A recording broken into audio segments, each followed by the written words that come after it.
Hello, कैसे हो? अच्छे, मजा आ रहा है? चलो। अच्छा, तो हमने लास्ट वीडियो में क्या देखा था? हमने लास्ट वीडियो में जाना था कि यूनिट्स क्या होते हैं, फिर हमने ये भी सीखा था कितने फंडामेंटल यूनिट्स होते हैं, क्या डिराइव्ड यूनिट्स क्या होता है, फंडामेंटल क्वांटिटी क्या होता है, डिराइव्ड क्वांटिटी क्या होते हैं। ये सारी चीजें हमने जितने भी बेसिक चीज थी वो कल देखा था। तो अभी एक शॉर्ट रिव्यू लेते हैं उसका। चलो, अब बात करते हैं अगर फंडामेंटल क्वांटिटी की, तो क्या होता है फंडामेंटल क्वांटिटी? जो किसी दूसरे क्वांटिटी पे डिपेंड नहीं करता हो। ठीक है, किसी दूसरे क्वांटिटी पे डिपेंड नहीं करता हो। कितने हमारे पास फंडामेंटल क्वांटिटीज थे? 7। कितने फंडामेंटल क्वांटिटीज थे? 7। क्या क्या? Mass, length, time, temperature, current, amount of substance and luminous intensity. इन सब चीजों का हमने यूनिट्स भी देखा था। ठीक। अब हम लोग बात करेंगे सिस्टम ऑफ यूनिट्स की। हम लोग किसकी बात करेंगे? सिस्टम ऑफ यूनिट्स की। ठीक है, जैसे सिस्टम ऑफ यूनिट क्या होता है समझो। जैसे अलग अलग कंट्रीज में ना मेजरमेंट का अलग अलग यूनिट होता है। कहने का मतलब है, जैसे तुमने पाउंड का नाम सुना है क्या? पाउंड है ना, पाउंड। ठीक है, जैसे हम लोग इधर वजन किससे मेजर करते हैं? केजी में। उधर कैसे मेजर किया जाता है? पाउंड में। बात समझ में आ रहा है? तो ऐसे बहुत सारे मतलब अलग अलग जो पूरे डेवलप्ड कंट्री थे उस टाइम के, तो उन्होंने अपना अपना एक आइडिया रखा कि भाई हम इससे मेजर करेंगे। ठीक है, हम किसी भी चीज को इससे मेजर करेंगे। ठीक। तो खैर, हालांकि हमें उसमें नहीं जाना है। इंडिया में भी बहुत सारा एडवांस मतलब क्या कह सकते हो, मेजरमेंट करने का तरीका था। मैं अभी बताऊंगा तो तुम समझ नहीं पाओगे। मेरे इस इलाके में, मैं जहां पे रहता हूं, वहां पे भी अलग अलग सिस्टम था कि जैसे मान लो दूध देना है तो कैसे कितना देना है। ठीक है, उसके लिए एक बर्तन होता था, इतना स्पेशल डिजाइन बर्तन होता था। तो खैर वो सब तुम समझ नहीं पाओगे, तो जाने दो अभी फिलहाल। ठीक है, जो काम की बात है उसको देखते हैं। अभी देखो, हमने सिस्टम ऑफ यूनिट्स को 4 कैटेगरी में डिवाइड किया हुआ है। ठीक है, 4 कैटेगरी में डिवाइड किया हुआ। अच्छा, एक बात बताओ कि इनिशियली, ठीक है, इनिशियली जो हमारी फंडामेंटल क्वांटिटीज रही होंगी वो क्या रही होंगी? ठीक है, इनिशियली जैसे करेंट तो बाद में आया, ल्यूमिनस इंटेंसिटी भी बाद में आया होगा, है ना?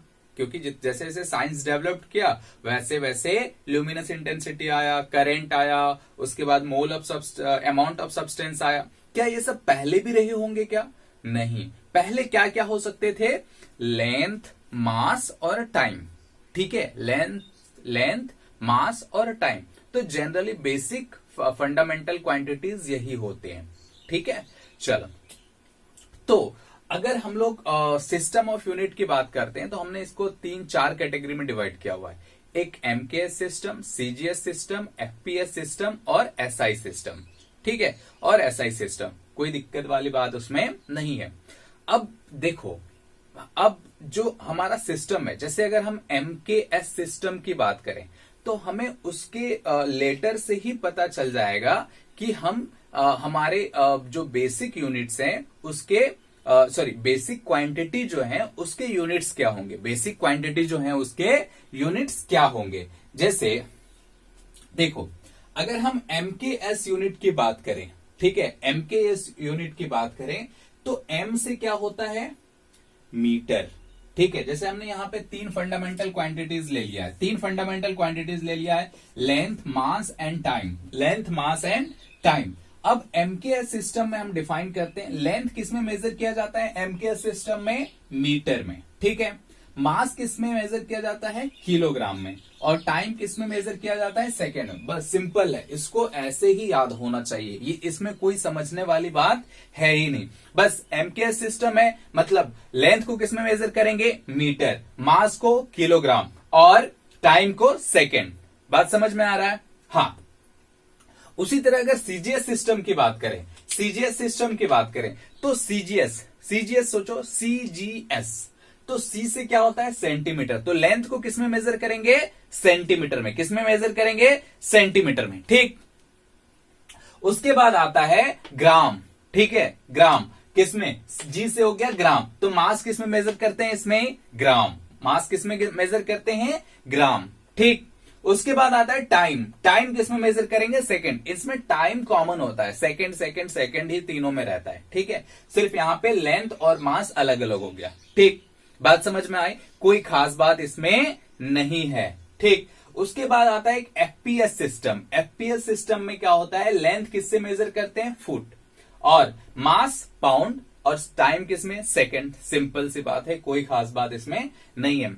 हम तुमने कभी जैसे होता था WWE, तो हम लोग जब बचपन में थे तो एक मतलब क्या उसको क्या बोल सकते हो, जितने फाइटर्स होते थे ना, जैसे खली हो गया और भी जितने आते थे, ठीक है, मुझे उनका नाम तो अभी जैसे द ग्रेट खली हो गया, ऐसे बहुत सारे होते थे, ठीक है, उनका पूरा फोटो आता था और पूरा डिस्क्रिप्शन लिखा हुआ रहता था कि इसका वेट कितना है, ठीक है, इसने कितने मैच जीते हैं, ऐसे बहुत सारी चीज आती थी, तो उसमें उसका वेट जो लिखा हुआ रहता था ना, वो किस में लिखा हुआ रहता था, पाउंड, तो उस समय समझ में आता ये पाउंड क्या हो गया भाई, 250 पाउंड ऐसे करके, मतलब कुछ भी लिखा हुआ रहता था, ठीक है, तो समझ में नहीं आता था कि छोटे थे ना, इतने बड़े नहीं, इतने बड़े नहीं, इतने बड़े होंगे, इतने बड़े मतलब ऐसे, ये देखो इतने बड़े रहे होंगे मैंने, इतना बड़ा, हाँ इतना बड़ा रहा हूंगा मैं, है ना, तो ऐसे ही होता था, ठीक है, तो इसमें कोई दिमाग लगाने की जरूरत नहीं है, जैसे लिखा हुआ उसको छापो और याद रहना चाहिए बस, है ना। हाँ, अब इसका देखो मीटर को कैसे किससे डिनोट करते हैं, एम पता ही हो, सेंटीमीटर को सीएम से डिनोट करते हैं, ठीक है, सीएम चीफ मिनिस्टर नहीं, सीएम सेंटीमीटर, ठीक है, किलोग्राम को केजी, ग्राम को जी, और सेकंड को एस से डिनोट करते हैं, कोई खास बात इसमें नहीं है। फुट को देख लो, फुट को कितना हो गया, एफटी, और पाउंड को एलबी, पाउंड को किससे डिनोट करते हैं, एलबी, सेकंड का तो वही है, ठीक।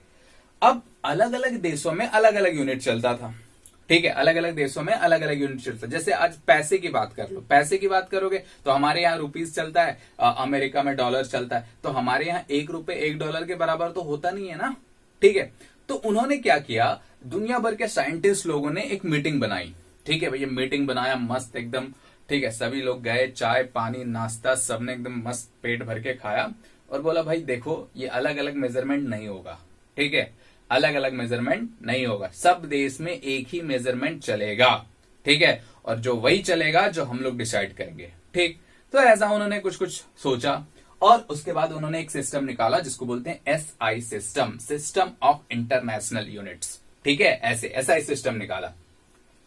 उसने किया कुछ नहीं, ये जो एमकेएस सिस्टम था ना, उसी को एक्सटेंड कर दिया, नया नया 4 क्वांटिटी और जोड़ दिए, नई 4 क्वांटिटी और जोड़ दिए, ठीक है, तो वो क्या हो गया तुम्हारा, एसआई सिस्टम हो गया। अब बोला कि भैया पूरी दुनिया में यही चलेगा, ठीक है, ये भी रहेंगे, ऐसा नहीं कि ये गायब हो जाएगा, लेकिन पूरा इंटरनेशनली क्या माना जाएगा, इसी एसआई सिस्टम को माना जाएगा, बात समझ में आ रहा है। जैसे मान लो कि अगर क्या डिस्टेंस बोलना है, ठीक है, तो वो ऐसा नहीं कि सेंटीमीटर या किसी फुट में बोलेगा, वो किस में बोलेगा, मीटर में ही बोलना पड़ेगा, ठीक है। तो ऐसा उन्होंने एसआई सिस्टम बनाया, उन्होंने क्या किया, एमकेएस सिस्टम को एक्सटेंड कर दिया। एमकेएस सिस्टम में 3 चीज था, लेंथ मास और टाइम, एमकेएस में क्या था, लेंथ मास और टाइम।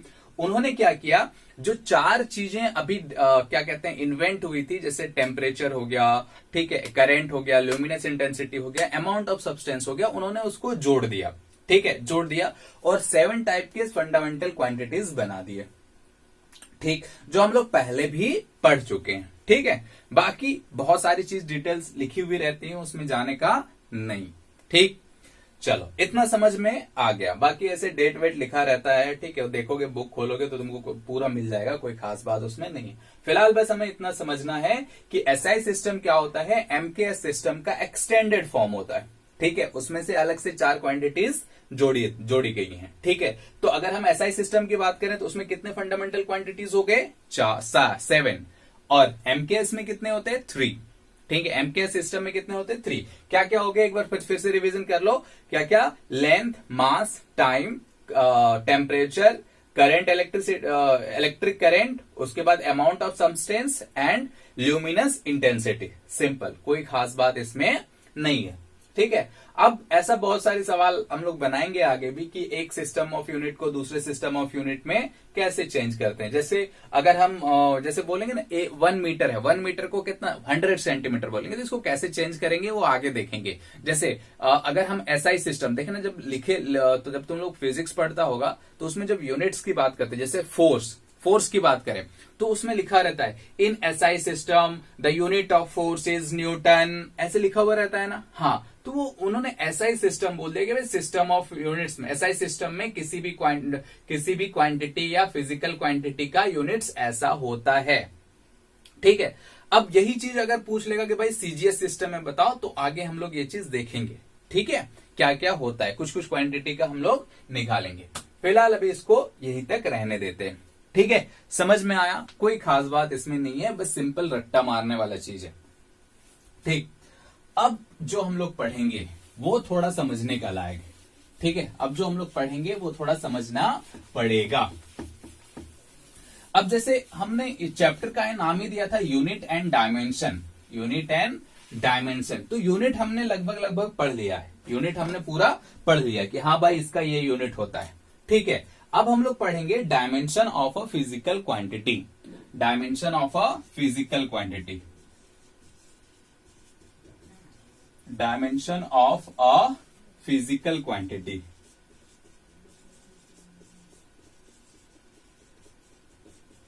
ठीक है, dimension of a physical quantity. What is the dimension of a physical quantity? देखो इसको पहले समझो। ठीक है, dimension of a physical quantity पहले ये समझ में आता है डायमेंशन, डायमेंशन क्या होता है। जैसे हम लोग पढ़ते हैं ना 2 डायमेंशन, 3 डायमेंशन, 4 डायमेंशन, 5 डायमेंशन, ऐसा मूवी वगैरह होता है ना कि 3D में देख रहे हैं, 3 डायमेंशन में देख रहे हैं, 4D में देख रहे हैं, ऐसे मतलब बहुत सारी चीजें होती हैं। ठीक है, बहुत सारा डायमेंशन। डायमेंशन का मतलब होता है, सिंपल अगर समझो तो जैसे मान लो एक एग्जाम्पल के तौर पे हम लोग समझते हैं। ठीक है, वेलोसिटी, वेलोसिटी का यूनिट क्या होता है? देखो metre per second, metre per second ऐसे होता है ना, मीटर पर सेकेंड। तो वेलोसिटी किन किन चीजों से मिलके बना है? मीटर से और सेकेंड से, हाँ या ना? ठीक है, मीटर से और सेकेंड से मिलके बना है। ठीक, तो हम लोग सिंपल एक मतलब बेसिक आइडिया अगर समझें डायमेंशन का, तो वो होता है, डायमेंशन का वो होता है कि कोई भी फिजिकल क्वांटिटी किस किस फंडामेंटल क्वांटिटी से मिलके बना हुआ है। बात समझ में आ रहा है? जैसे 3D मूवी देखते हैं तो उसमें क्या होता है, 3 डायमेंशन को यूज किया जाता है। कैसा कैसा? एक X axis, Y axis and Z axis. 2D का मतलब क्या होगा? उसमें सिर्फ और सिर्फ 2 डायमेंशन का यूज होता है, एक्स एक्सिस और वाई एक्सिस। ऐसा बात समझ में आ रहा है? सिंपल। तो डायमेंशन, ठीक है, डायमेंशन क्या होता है उसे हम एक एग्जाम्पल के तौर पे समझेंगे। ठीक है, एग्जाम्पल के तौर पे समझेंगे। जैसे फोर्स लिखो, फोर्स, ठीक, फोर्स लिखो, या हाँ छोटा सा लेते हैं, फोर्स बाद में लेंगे, दूसरा एग्जाम्पल लेंगे। पहले वेलोसिटी का ही ले लेते हैं या स्पीड का ले लो। ठीक है, speed, speed is equals to क्या होता है? Distance by time. Speed is equals to क्या होता है? Distance by time. डिस्टेंस का मतलब हो गया लेंथ, हाँ या ना? तो लेंथ को हमने एल से ऐसे डिनोट कर दिया। ठीक है, लेंथ से, और इसको या ऐसे सोचो, डिस्टेंस का यूनिट हो गया मीटर और ये पर सेकेंड, मीटर पर सेकेंड। क्या ऐसा हम लिख सकते हैं? Metre per second. ठीक, अच्छा मीटर क्या है? अगर हम इसका फंडामेंटल क्वांटिटीज में लिखना चाहें तो कैसे लिखेंगे? ये हो गया फंडामेंटल क्वांटिटीज में लेंथ, ठीक है, लेंथ, और ये क्या हो गया? टाइम। ठीक है, लेंथ और टाइम। इसको ऐसे भी लिख सकते हैं ना, देखो इस टाइम को हम इनवर्स बना देते हैं। ठीक है, ऐसे t-1 लिख सकते हैं। ठीक, तो अगर हम वेलोसिटी का डायमेंशन का बात करें, डायमेंशन का बात करें, तो ये जो पावर आ रहा है ना, जैसे लेंथ में पावर कितना होगा? 1, टाइम में पावर कितना है? -1। तो यही इसका डायमेंशन होता है। मतलब अगर ये पूछा जाए कि what is the dimension of speed, तो तुम क्या बताओगे? लेंथ में डायमेंशन है 1 और टाइम में डायमेंशन कितना है? -1। बात समझ में आ रहा है? सिंपल। ठीक है, तो एक स्टेटमेंट में लिखाता हूं, इसको तुम लिख लो, ठीक है, ये लिख लो, बाकी ऐसे ये चीज समझ के हम समझ सकते हैं। जैसे when a derived quantity is expressed in terms of fundamental quantities, when a derived quantity is expressed in terms of fundamental quantities, it is written as the product of different power of the fundamental quantities, the product of different power of fundamental quantities। ये हमारा एक derived quantity है, इस derived quantity को हम fundamental quantity में लिखना चाहते हैं, यूनिट्स को हटा दो, फंडामेंटल क्वांटिटीज में लिखना चाहते हैं। डिस्टेंस क्या होता है, सिंपली लेंथ होता है, लेंथ क्या है, फंडामेंटल क्वांटिटी है, ठीक है, बहुत बढ़िया। टाइम, बाय टाइम, तो टाइम भी क्या होता है, फंडामेंटल क्वांटिटी होता है, इसको प्रोडक्ट के फॉर्म में हमने लिख दिया। तो इस पे जो पावर आया वो कितना आया, 1, और इस पे पावर आया वो कितना आया, -1। ठीक, अब नेक्स्ट स्टेटमेंट को सुनो और लिखो। देखो ये क्या है, the power to which fundamental quantity must be raised, the power to which the fundamental quantity must be raised in order to express a given physical quantity, in order to express a given physical quantities are called its dimension, are called its dimension। फिर से सुनो, the power to which fundamental quantity must be raised in order to express a given physical quantity is called or are called its dimension। मतलब ये जो powers हैं उसको क्या बोला जाता है, dimension of a given physical quantity। In this case, our physical quantity is speed. So what is the dimension of speed? 1 in length and -1 in time। बात आ रही समझ में? चलो एक और एग्जाम्पल से समझते हैं, ठीक है, एक और एग्जाम्पल से समझते हैं। जैसे मान लो एक्सेलरेशन ले लो, ठीक है, एक्सेलरेशन इज इक्वल्स टू क्या होता है, वेलोसिटी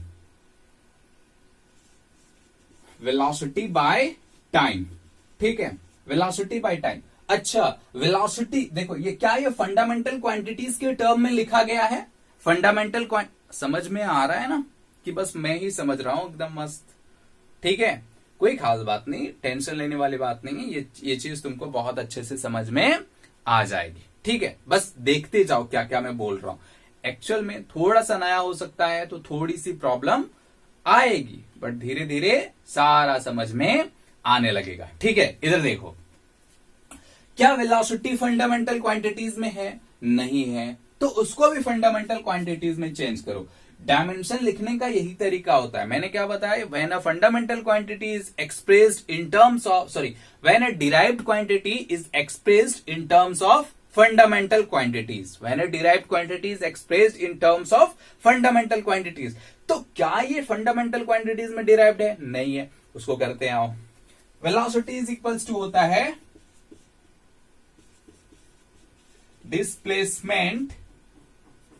displacement by time, ठीक है, और एक टाइम हमारा नीचे है ही, एक टाइम हमारा नीचे है। अब देखो, अब ये फंडामेंटल क्वांटिटीज में एक्सप्रेस हो गया होगा, कैसे, डिस्प्लेसमेंट इससे छोटा तो हो ही नहीं सकता है, तो ये हो गया लेंथ, ठीक है, लेंथ, ठीक। उसके बाद यहां पे टाइम है, तो टाइम का, अच्छा, लेंथ पे पावर कितना है, डिस्प्लेसमेंट का स्क्वायर तो नहीं है, सिंपल डिस्प्लेसमेंट है, तो पावर कितना हो गया, लेंथ का 1।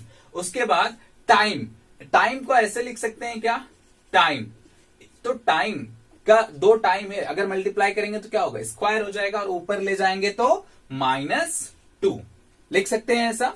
तो देखो अभी हमारे पास क्या आया, acceleration is equals to length into time square inverse, time -2। इसको ऐसे, what is the unit of acceleration, meter per second square पढ़ते हैं ना, मीटर पर सेकेंड स्क्वायर, तो वही तो लिखा है, लेंथ का यूनिट मीटर और पर सेकेंड स्क्वायर, ठीक।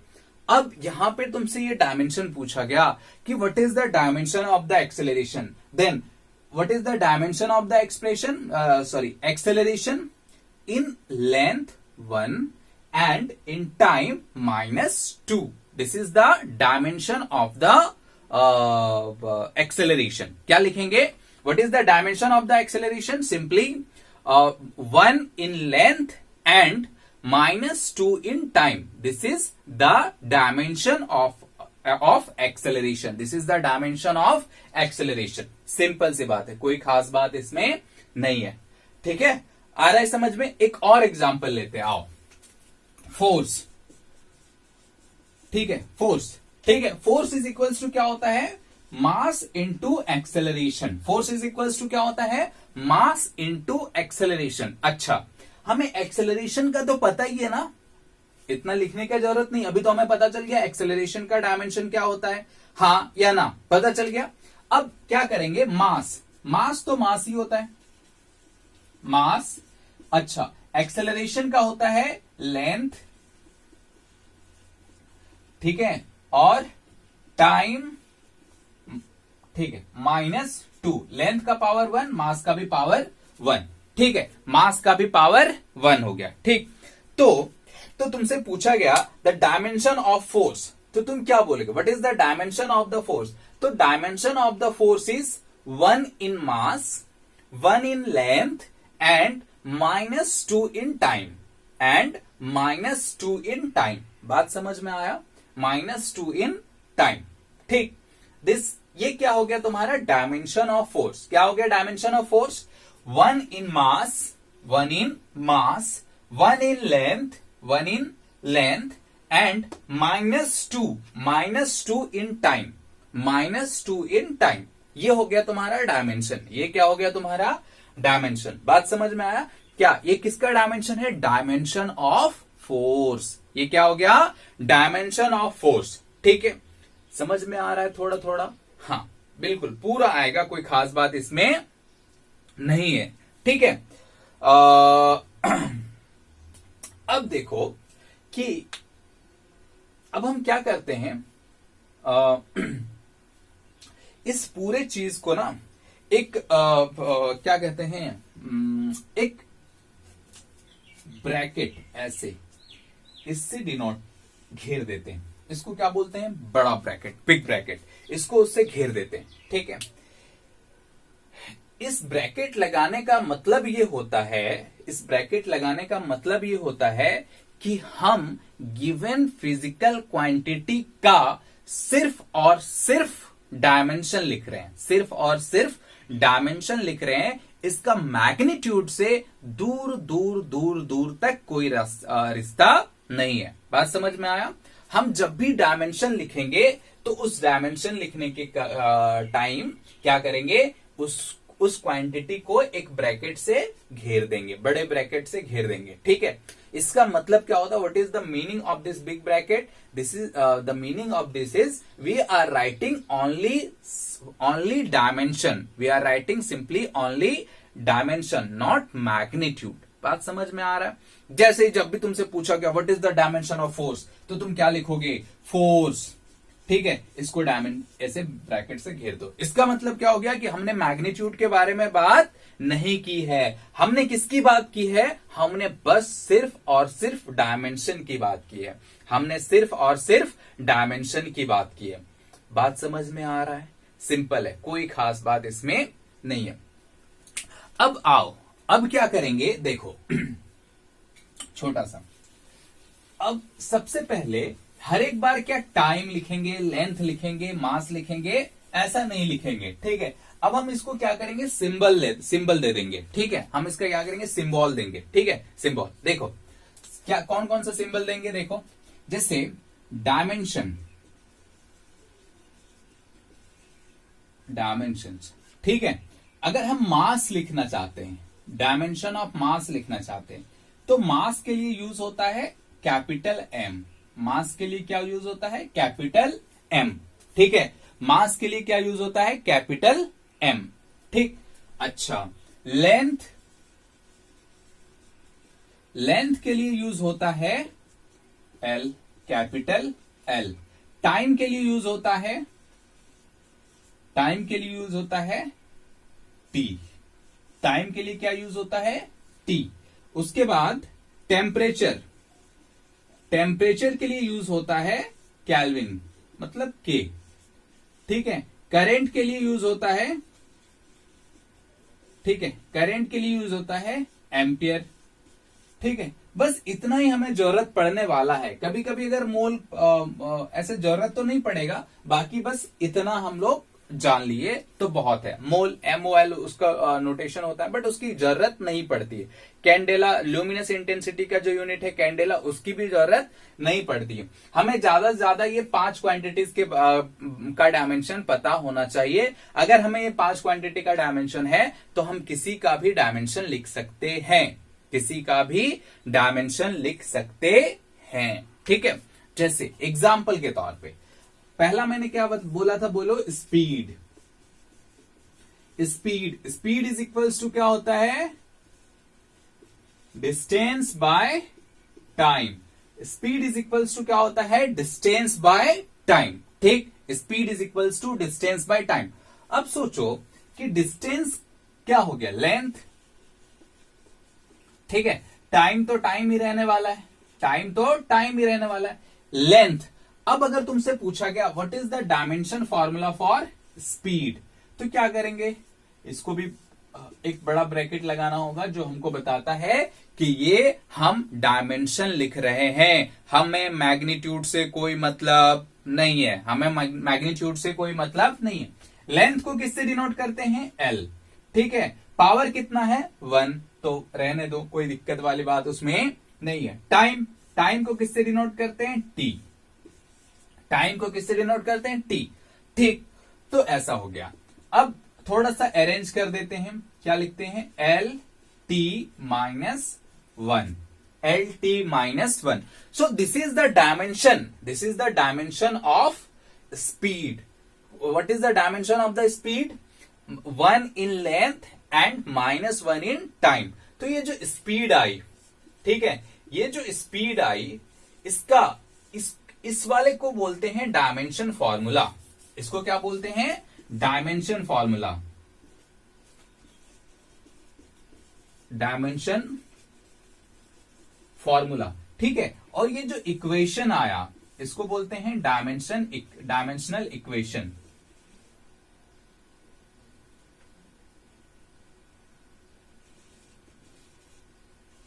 डायमेंशनल इक्वेशन, इसको क्या बोला जाता है, डायमेंशनल इक्वेशन। ठीक है, इसको क्या बोलते हैं, डायमेंशनल इक्वेशन। ठीक है, हाँ, इसको क्या बोला जाता है, डायमेंशनल इक्वेशन, सिंपल। और ये जो क्वांटिटी है बिग ब्रैकेट में, means the equation RHS of the equation is known as dimensional formula, is called dimensional formula. Means LT -1 क्या हो गया तुम्हारा, डायमेंशन फॉर्मूला। ठीक है, यही पूछा जाता है कि right the dimension formula for any given physical quantity. तो एक एक करके हम देखेंगे, ये बहुत आसान होता है। अगर तुम्हें फॉर्मूलेज याद है ना, तो तुम बहुत आसानी से ये सारा चीज बना सकते हो, डायमेंशन फॉर्मूला बना सकते हो। अब देखो, बहुत सारे बुक में ऐसा भी लिखा हुआ रहता है, डायमेंशन तो ये हो गया ना। अब जनरली क्या होता है कि हम डायमेंशन फॉर्मूला ना तीन बेसिक क्वांटिटीज के टर्म में लिखते हैं, सिंपली, जनरली। ठीक है, कभी कभी उसमें करंट भी आ जाता है, कभी कभी टेम्परेचर भी आ जाता है, तो वो बात की बात है। बट जनरली हम क्या करते हैं, 3 गिवन फिजिकल क्वांटिटी के टर्म में हम लोग लिखते हैं।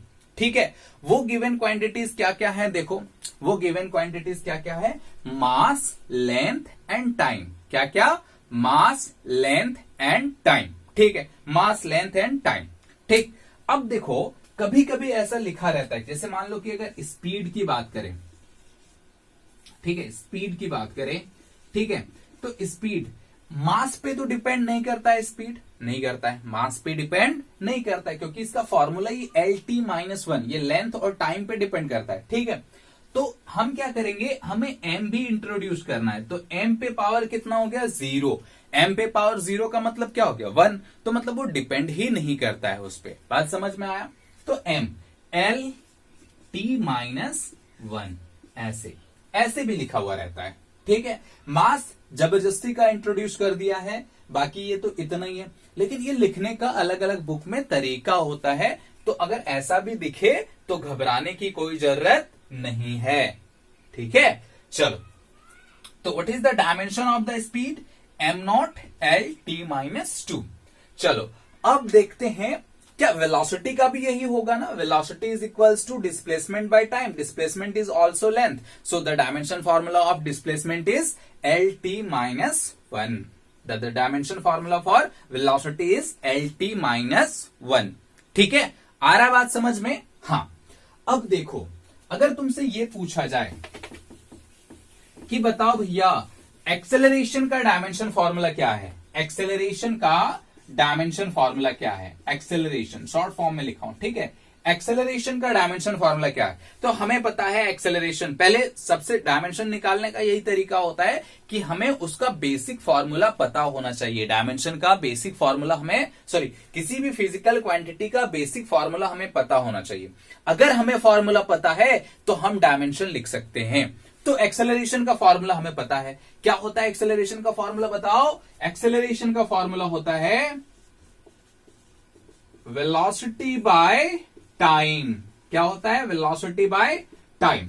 अच्छा, क्या हमें वेलोसिटी का डायमेंशन पता है? अभी तो निकाला था, कितना होता है वेलोसिटी का डायमेंशन? LT minus 1। ठीक है, तो इसको लिख दो यहां पे LT minus 1 by T। Time के लिए क्या हो जाएगा? T। ठीक है, टाइम के लिए क्या हो जाएगा? T। तो इसको ऐसे भी लिख सकते हैं ना, देखो LT माइनस 2, LT माइनस 2।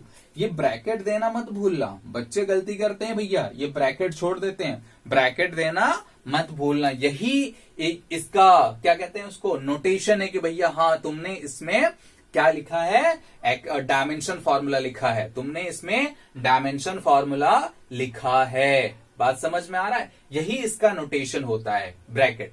ठीक, ये हो गया डायमेंशन फॉर्मूला फॉर एक्सेलरेशन। मैंने क्या बताया था अभी? मैंने ये बताया था कि भैया हमें m भी इंट्रोड्यूस कर सकते हैं, हम m भी इंट्रोड्यूस कर सकते हैं। तो अगर m के साथ इसको लिखेंगे तो ये कितना हो जाएगा? m0 LT माइनस 2, ऐसे लिख सकते हैं। मतलब m पे power 0 means dimension of the mass is 0, dimension of the length is 1 and dimension of the time is -2। Got it? Simple है, कोई खास बात इसमें नहीं है। चलो और देखते हैं भैया। चलो एक्सेलरेशन हो गया, अब फोर्स के बारे में देखते हैं। ठीक है, ये लिखते जाना पूरा, ठीक है, ये लिखते जाना। फोर्स, फोर्स, ठीक है, फोर्स का डायमेंशन फॉर्मूला क्या होगा? देखो फोर्स का फॉर्मूला क्या होता है, हमें इसका डायमेंशन फॉर्मूला लिखना है। फोर्स इज इक्वल्स टू क्या होता है? Mass into acceleration. Force is equals to क्या होता है? Mass into acceleration. अच्छा, हमें एक्सेलरेशन का डायमेंशन फॉर्मूला पता है। एक्सेलरेशन का डायमेंशन फॉर्मूला अभी हमने क्या लिखा है? LT minus 2, LT minus 2। ठीक है, एक्सेलरेशन का।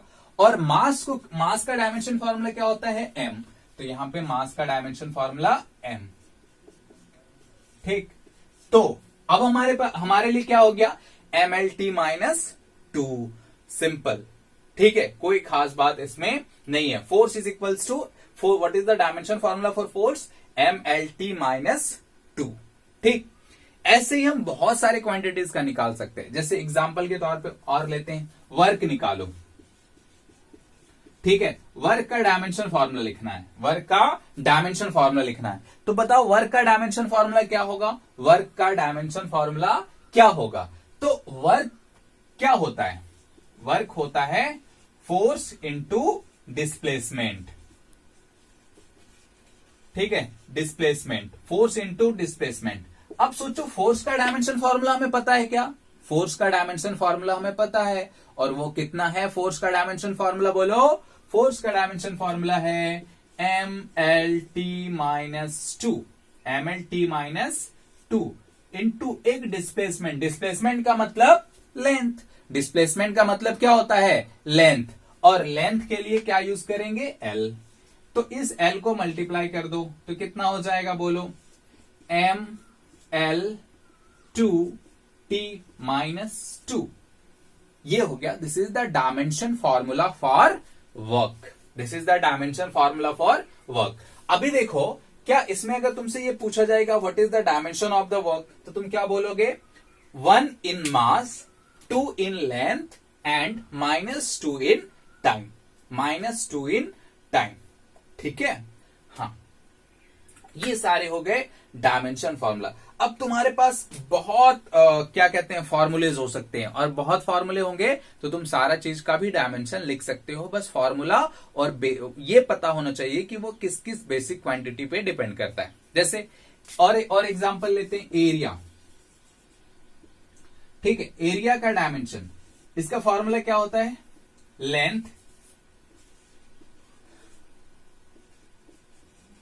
लेंथ इनटू, ठीक है, इसको ऐसे लिख दो, डायरेक्ट फॉर्मूला लिखते हैं L इंटू बी, यही होता है ना, L into B, length into breath.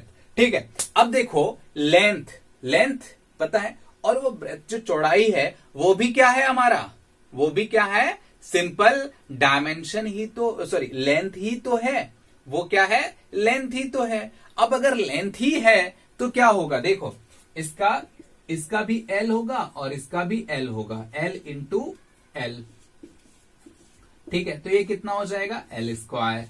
कितना हो जाएगा? L square. तुम चाहो तो इसमें मास और टाइम को इंट्रोड्यूस कर सकते हो, m to the power 0 t to the power 0 करके, कोई मतलब उसका नहीं बनता है, एक ही बात है। ठीक, अच्छा वॉल्यूम का क्या होगा बोलो? वॉल्यूम का क्या होता है? Length, height, breadth. ठीक है, तो क्या हो गया? लेंथ, हाइट भी तो लेंथ ही होता है, सारा तीनों तो लेंथ ही है। अब लेंथ ही तो है, खत्म। अब लेंथ है, तो ये कितना हो जाएगा? L cube. Dimension of the volume is L cube. ठीक है, डायमेंशन ऑफ द वॉल्यूम क्या हो गया? L cube. सिंपल सा बात है, कोई खास बात इसमें नहीं है। अब जैसे और क्या ले सकते हैं बोलो? प्रेशर ले लेते हैं। क्या ले लेते हैं? Pressure. What is the dimension formula for pressure?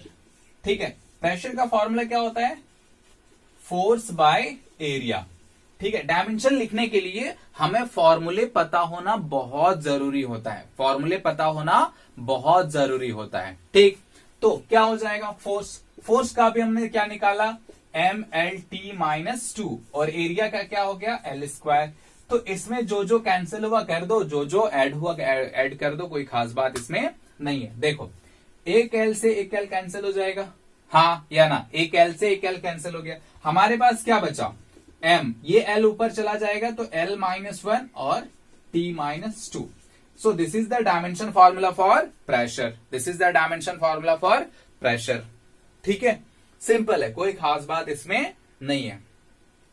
अच्छा, ये तो हो गया छोटा छोटा जो हमने फॉर्मूले, बेसिक फॉर्मूले पढ़े हैं उसका डायमेंशन। अब देखो थोड़ा सा एडवांस देखते हैं। ठीक है, थोड़ा सा एडवांस देखते हैं कि और कैसे हम डायमेंशन फॉर्मूले निकाल सकते हैं। जैसे तुमने ग्रेविटेशनल फोर्स के बारे में पढ़ा है क्या? ठीक है, क्या होता है? दो मास है, दोनों मास के बीच जो ग्रेविटेशनल फोर्स लगता है वो कितना लगता है बोलो? ग्रेविटेशनल फोर्स लगता है वो G(m1 m2), ठीक है, m1 m2 bye r square, यही है ना? G(m1 m2 bye r square. इसमें बोला जाता है, इसको ग्रेविटेशनल कांस्टेंट हो गया, ये मास है, ये भी मास है, ये डिस्टेंस का स्क्वायर है, ये फोर्स है। ठीक, तुमसे इसमें पूछा गया what is the dimension formula for G, what is the dimension formula for gravitational constant. ठीक है, तुमसे क्या पूछा गया? What is a dimension formula for gravitational constant. ठीक, अच्छा भैया, ठीक है, तो हमें सबसे पहले G का फॉर्मूला पता होना चाहिए। कौन सा G? कैपिटल AG-OG वाला नहीं, कौन सा G? कैपिटल G, बड़ा G, इसका फॉर्मूला पता होना चाहिए। तो बड़ा G का फॉर्मूला इस फॉर्मूले से लिख सकते हैं, तो क्या लिखेंगे?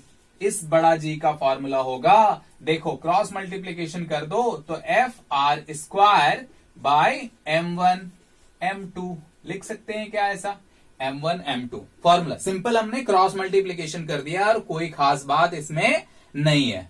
ठीक है, कर दिया, चलो भाई बहुत बढ़िया। अब देखो, अब क्या देखोगे कि G का ये हमारा फॉर्मूला हो गया। अब इसका डायमेंशन लिखना है, तो हम क्या करेंगे? हर एक क्वांटिटी का इंडिविजुअल डायमेंशन लिख देंगे। तो लिखते हैं, आओ। फोर्स का क्या होता है डायमेंशन बोलो? MLT T minus two. Force का डायमेंशन क्या हो गया? MLT minus two. डिस्टेंस का स्क्वायर है तो इसका क्या हो जाएगा? L square. डिस्टेंस का स्क्वायर है तो इसका क्या हो जाएगा? L square. ठीक है, अब दो मास है तो इसका M into M dimension formula, ये हो गया इसका डायमेंशन फॉर्मूला। अब क्या करना है? सिंपल कैलकुलेशन, जो जो कट रहा है काट दो, जो जो मर रहा है मार दो। M ने M को मारा और कोई किसी को नहीं मार रहा है तो क्या होगा? M ऊपर जाएगा तो अपने साथ एक बोझा ले लेगा, वो बोझा कितना होगा? -1 का। ठीक, और देखो ये L2 है और L1 है तो दोनों आपस में मिलके कितना हो जाएंगे? L3, और ये कितना हो जाएगा? T-2। T का कोई साथी ही नहीं है, वो वैसे ही है तो रहने दो। ठीक है, वैसे ही है भैया, ये खत्म है, कोई खास बात इसमें नहीं हो गया। तो this is the dimension formula for G। ठीक है, this is the dimension formula for G। आ रही है बात समझ में? हाँ या ना? ठीक है, ये चीज हो गया डायमेंशन। एक और लेता हूं, ठीक है, और एक फॉर्मूला लेता हूं। ठीक है, चलो, आया बात समझ में? हाँ, और क्या लेंगे? देखो, और क्या लेंगे? और क्या लेंगे? और हम ये लेंगे, जैसे मान लो कि बोलो तो चार्ज का डायमेंशन फॉर्मूला क्या होगा? चार्ज का डायमेंशन फॉर्मूला क्या होगा? ठीक है, अब देखो चार्ज तुमने 10th क्लास में पढ़ा है। What is the definition of current? Definition of current होता है charge per unit time. Charge per unit time या charge passing through a cross section area per unit time, यही होता है चार्ज का, सॉरी, करंट का डेफिनेशन। बेसिक डेफिनेशन जो होता है वो क्या होता है? Charge per unit time. Charge per unit time, ठीक है, क्या होता है? Charge per unit time, simple. ठीक है, तुमने V is equals to IR भी पढ़ा है तो वहां से भी लिख सकते हो, सेम आएगा, बट उसके लिए तुमको पोटेंशियल लिखना पड़ेगा, फिर रेसिस्टेंस का लिखना पड़ेगा, तो बहुत सारे। सो बेसिक फॉर्मूला हमारे पास क्या होता है? Current is equals to I is equals to क्या होता है?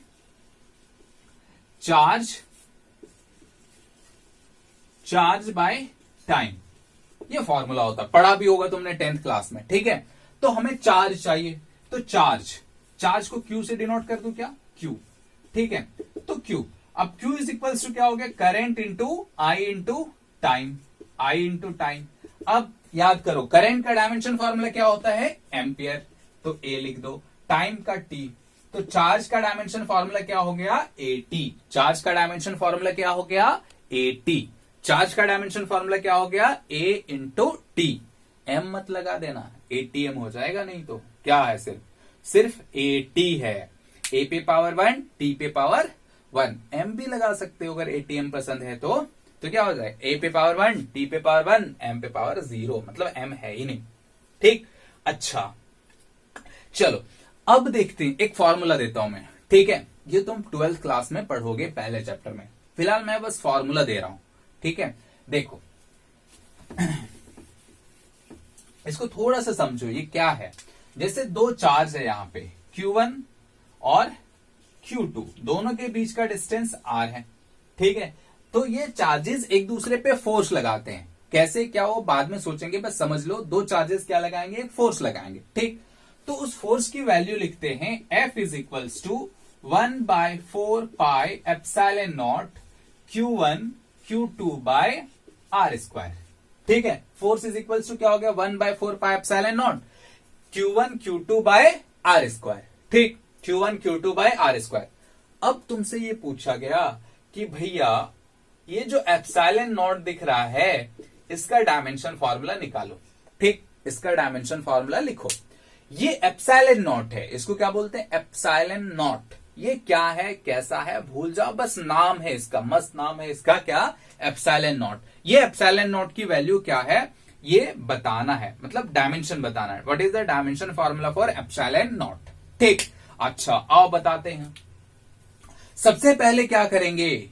सबसे पहले हम उस एप्सिलॉन नॉट का फॉर्मूला लिखेंगे।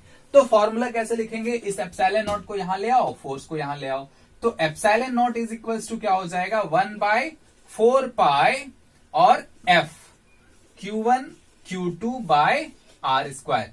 इतना तो सबको समझ में आया, ठीक है, इतना तो सबको समझ में आ जाना चाहिए, सिंपल है। अब देखो हम इसका डायमेंशन फॉर्मूला लिखेंगे। यहां पे एक नया टर्म आता है 4 पाई, ठीक है, यहां पे एक नया टर्म आ गया 4 पाई। अब उसका डायमेंशन क्या होगा, पाई का डायमेंशन क्या होगा? तो जो भी कांस्टेंट होता है, बहुत सारे ऐसे कांस्टेंट होते हैं जिसका डायमेंशन नहीं होता है, जिसका डायमेंशन नहीं होता, हालांकि वो आगे हम लोग डिस्कस करेंगे, बट कुछ कुछ कांस्टेंट ऐसे होते हैं जिसका डायमेंशन नहीं होता है, ठीक है। जैसे एक एग्जांपल लेते हैं, ठीक है, एग्जांपल लेते हैं, इसका डायमेंशन नहीं होने के बीच का रीजन क्या है, ठीक है। देखो क्या है, जैसे हमें ये पता है ना कि देखो समझो पहले, जैसे मान लो ये हमारा एक सर्कुलर पाथ हो गया, ठीक है, ये एक सर्कल है, इसकी रेडियस r है, ठीक है, और ये आर्क है, ठीक है, x, ये क्या है, आर्क है, और वो कितना है, x, ठीक। अच्छा, ये हो गया एंगल थीटा, ये क्या हो गया, angle theta. So what is the basic definition of angle, what is the basic definition of angle?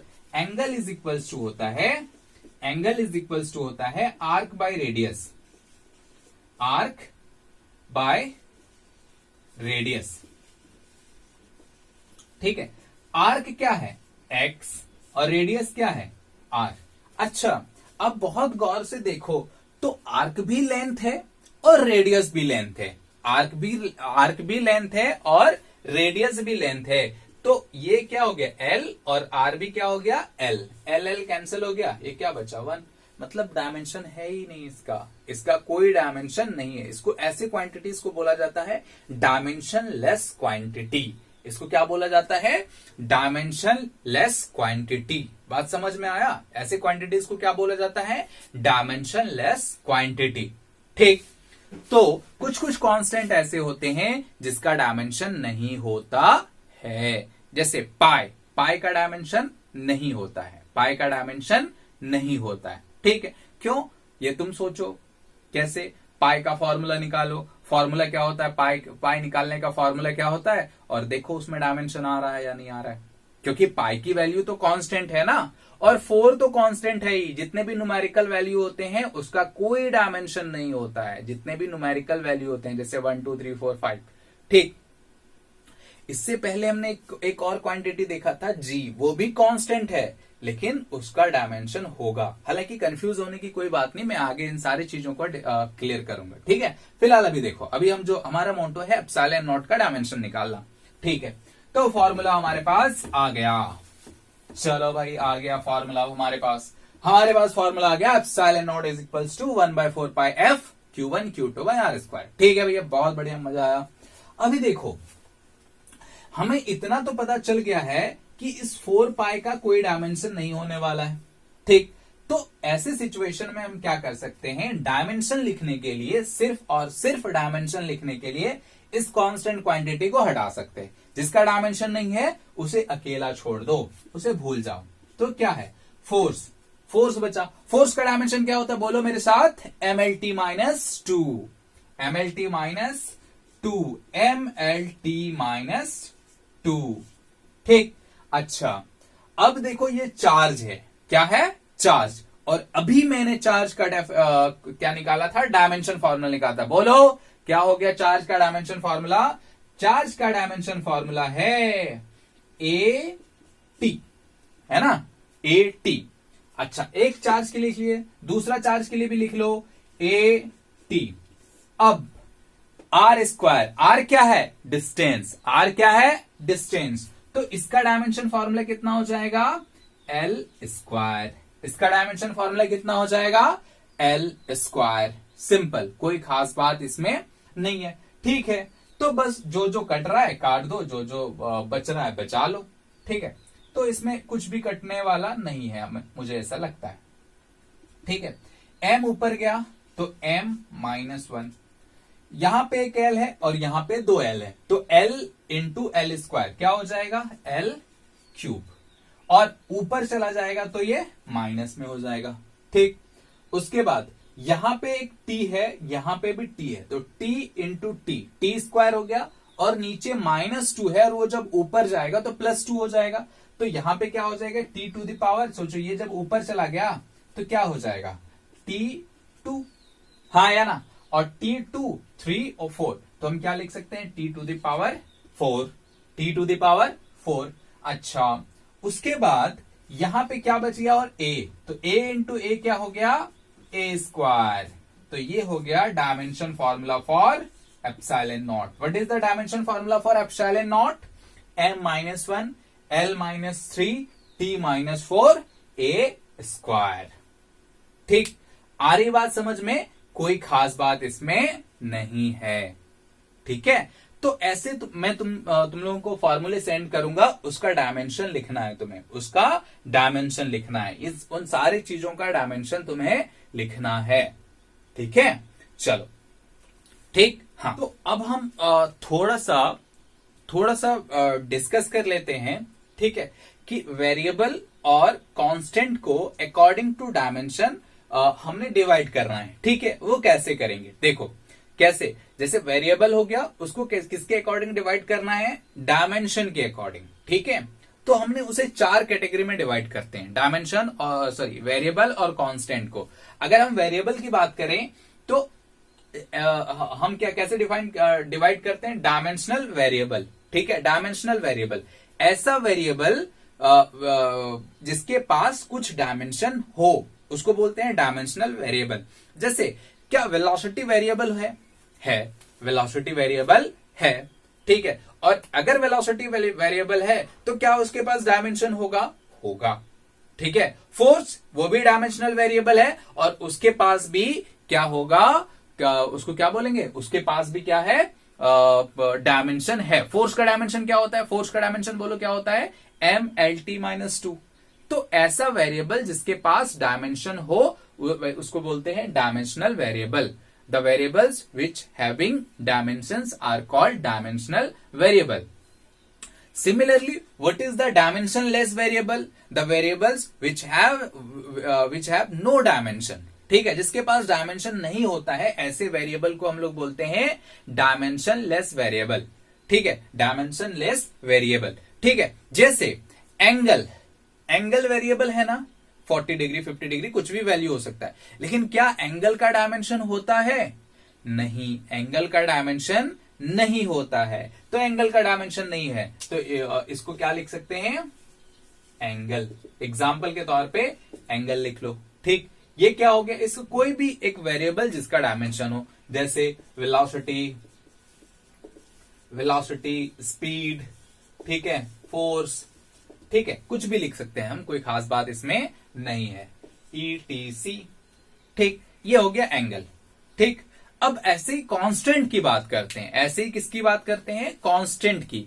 तो कांस्टेंट की बात क्या करेंगे, इसमें एक है डायमेंशनल कांस्टेंट, बस वही, the constant having dimension are known as dimensional constant. ऐसा कांस्टेंट जिसके पास डायमेंशन हो are known as dimensional constant. Simple, कोई खास बात इसमें नहीं।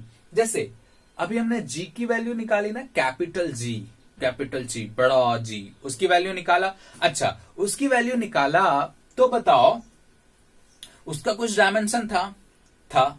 अच्छा, उस g की जो वैल्यू है क्या वो कांस्टेंट है, वो उसकी वैल्यू कितनी होती है, 6.67 इंटू 10⁻11 वैल्यू होती है, वो हमेशा उतना ही रहता है, यूनिवर्सल कांस्टेंट है, वो चेंज होने वाला नहीं है।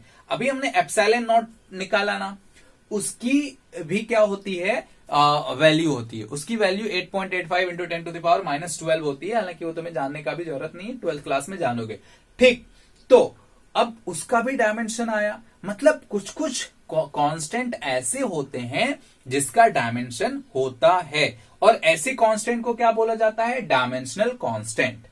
ठीक, और ऐसा कांस्टेंट जिसका डायमेंशन नहीं हो, मींस जिसके पास डायमेंशन ही नहीं हो, उसको बोला जाता है डायमेंशनल लेस कांस्टेंट। इसका एग्जांपल लिख लेते हैं, कैपिटल जी, एप्सिलॉन नॉट, ठीक है, small G, acceleration due to gravity, etcetera. ठीक है, वो देखते जाओगे तो तुम्हें सारा चीज समझ में आता रहेगा। अब डायमेंशनलेस कांस्टेंट की बात करते हैं। डायमेंशनलेस कांस्टेंट का मतलब क्या हो गया? ऐसा कांस्टेंट जिसके पास डायमेंशन नहीं हो, ऐसा कांस्टेंट जिसके पास डायमेंशन नहीं हो। जैसे अभी तो निकाला था पाई, पाई के पास डायमेंशन है क्या? नहीं है, पाई के पास डायमेंशन नहीं है, लेकिन फिर भी ये कांस्टेंट है। तो ऐसे चीजों को क्या बोला जाता है? Dimensionless constant. इसको क्या बोला जाता है? Dimensionless constant. The constant which have no dimension are known as dimensionless constant. उसी तरह dimensional constant, the constant which having dimension are known as क्या? Dimensional constant. ठीक है, तो ये हो गया सिंपल। ठीक, अब हम लोग नेक्स्ट लेक्चर में देखेंगे application of dimensional formula. Dimensional formula का क्या क्या एप्लीकेशन है। ठीक है, चलो अभी के लिए इतना ही, बाय।